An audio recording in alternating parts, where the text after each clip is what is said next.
That's hella XP.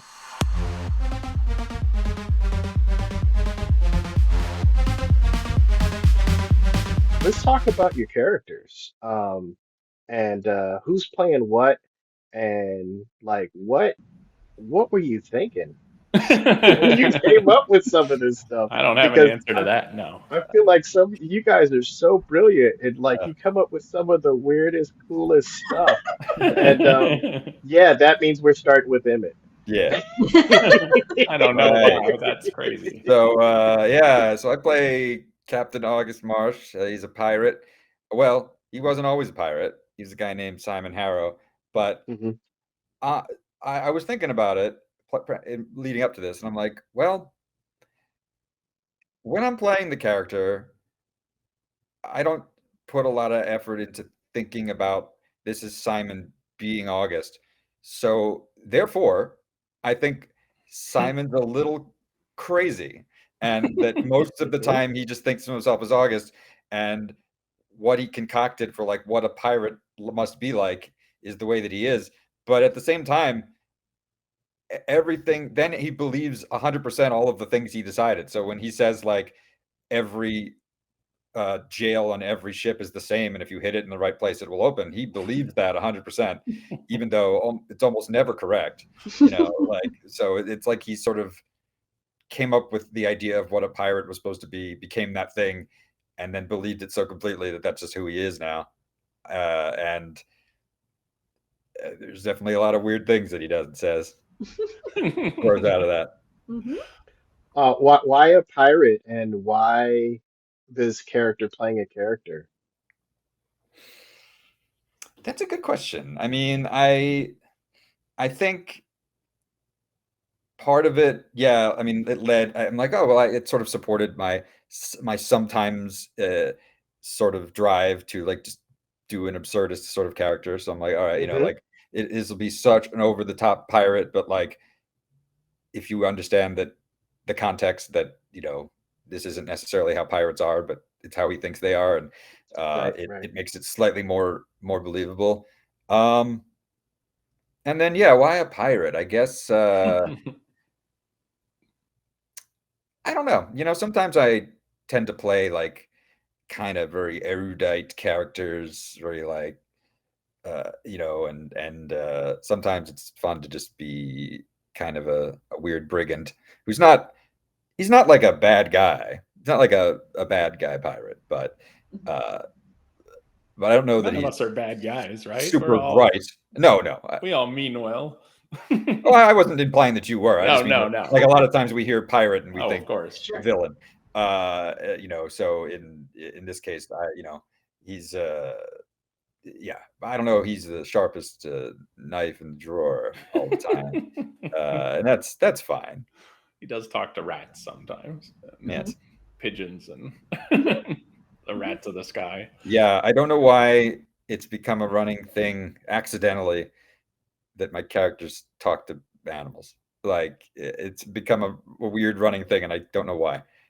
But you get it on full display here in Shibuyan Knights. Hmm. Yes, I'll say Oh. for Mo and the benefit of Mo and the listeners, the three of us were in a game that was one of the most preposterous RPGs we've ever played, uh, called High Magic Low Lives, and it was just like you roll dice for what your character even is at the beginning. So like I ended up Hmm. being like a wizard school dropout, and I don't know, Lauren was like an AI in a wrong body, and Hmm. Emmett was a traveling veterinarian or something. So Allegedly. allegedly, so Allegedly. none of us did anything remotely related to those backgrounds. No. Anyway, that's off topic, but yeah, Emmett talked to a lot of animals in that one as well. Yes. I mean, he was a veterinarian, so that kind of had something to do with it. Yeah. Sometimes my characters, without trying to derail the campaign too much, exist in their own story, separate from everyone else. And Yep. hopefully that's Yep. entertaining and not too distracting, and on a good day. Yeah, I will say for people who haven't seen the rest of season one here, there are a few great moments of that coming up soon for them. Hmm. Lauren, your character is quite the character. Yeah. So I play Vex Stramenka, and she is a hustler. Mhm. So basically, she uses her name to try and, you know, be important to people, I guess. So she's a lot of talk. She can also punch too. She's got some bite behind her bark. Mhm. Mhm. Um, and I chose her whenever I play games. I always want to try something a little different. I'm generally a go along to get along type of person in my normal life. So when I play a character, I just want to try something different. I wanted to try somebody who's loud, who's going to argue, Mhm. and if she can't get her way, she's going to punch her in the face because that seems like it would be really fun. Um, and I always want to give my character like that one thing. Like they always have some sort of motivation that's kind of like percolating in the back of their minds because I am just a sucker for flawed characters, so they got to have something. And Vex, Emmett said that none of us are bad guys, but I don't know. Towards the end of the second season, Vex was not that great, and it was really fun. Even though I felt terrible, like I felt so guilty playing this Mhm. character, Mhm. but it told a good story. Mhm. So it was really a fun kind of character arc to like explore. So I love character. I just love, you know, interacting with people because I never know what anybody's going to do, and that inspires me to do something different. So, yeah, Vex was just someone different, and I loved playing her, and she was just a bunch of fun. I love her. I have to ask a dumb question. It really felt like you handed me a wonderful gift in suggesting that Vex might have had uh, a prior history with Matt's character. Was that on purpose? Yeah, Oh, awesome. yeah, oh yeah. Yeah, I I think we like planned that. we anytime, anytime that you again like flawed characters, like Hmm. making the world a little that more believable when you have characters who are together for a reason. Hmm. So them having some history is always fun too. So I like it. And Emmett's going to be running a game, a Star Wars game, and he kind of it was encouraging that a lot. Like, how do if your characters can have a history, not necessarily with the group that you're playing, but any character like that Right, kind of right. ties everybody together. And I love that idea. I think that's all. It always makes for more fun, especially for a GM to like pick at those little threads and bring them up later because you never know what's going to happen. Yeah, I You think never when know.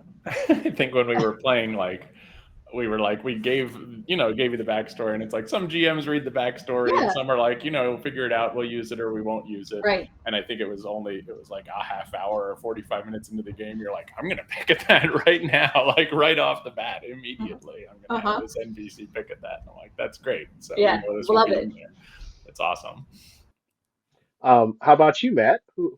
Who's your character? Who are you playing? So my character is Sim, or Simultane, is his full name, which I don't think ever really gets said in the game, but he goes by Sim. He is a brewer, which was a background I chose just because it was not really the type of background I've seen in a lot of other games. Like there's usually Hmm. the punchy guy and the magic user and a couple of other things. And I was like, oh, brewer, that's interesting. It's not quite a mage, and it's not quite an alchemist, and it kind of is interesting, so it makes sense if you have a character like, and you never see really the like a hero or a superhero or whatever chef or Hmm. bartender. I'm like, all right, cool. So I can do something with that. So I kind of built Sim to have a background that, yeah, he is really about cooking and just wants to make people happy that way. And so built him to be the least amount of a bad guy possible, but who still had something terrible happen to him that made him seem like a bad guy that turned his life upside down. And then he ended up on the run and working with pirates. So I don't think I fully knew exactly what kind of character Sim was going to be like when we started the first session, but I think Hmm. seeing you know, and you can see rewatching it, like episodes 1 and 2, we all kind of fall into place and figure out who we are a little bit. So seeing that Vex was going to be a talker and a upfront kind of face, and August was going to be very confident, right or wrong about things, I felt like what we were missing was the lack of confidence character, the sort of self-conscious one. And so that felt like more of an interesting dynamic to be the one that's like, you guys want to run things, that's fine. I'll try not to screw it up back here, and I'll throw you little, you know, potions as needed. But yeah, still has his own little problems that he's too polite to bring up most of the time. I see Sim as the straight man of the group. Probably. Yeah, as far as it goes. Yeah, I know we've talked about it, but you know, it usually takes me a minute to get a character. It's probably true for a lot of people. Yeah, And absolutely. I feel like that moment when I really had August was when Sim was asking, like, hey, we should return this gold that we got in the rat's den. And I was like, you can, sure you can, but I've hidden it and I've drawn a crude map to it, but the map leads to like the closet where it is. And I was like, when that happened, I was just like, all right, I see what we're doing now. I understand what this is about. As far as August is concerned, I mean. And as soon as you said I've drawn a crude map, I'm like, it's gonna be the easiest to find. Like, this isn't, you didn't hide it far. This is pointless. Yeah. A pointless map, but a hilarious map. Then it's just like, hey, this is what pirates do. So so wherever I put it, I need to draw a map, you know.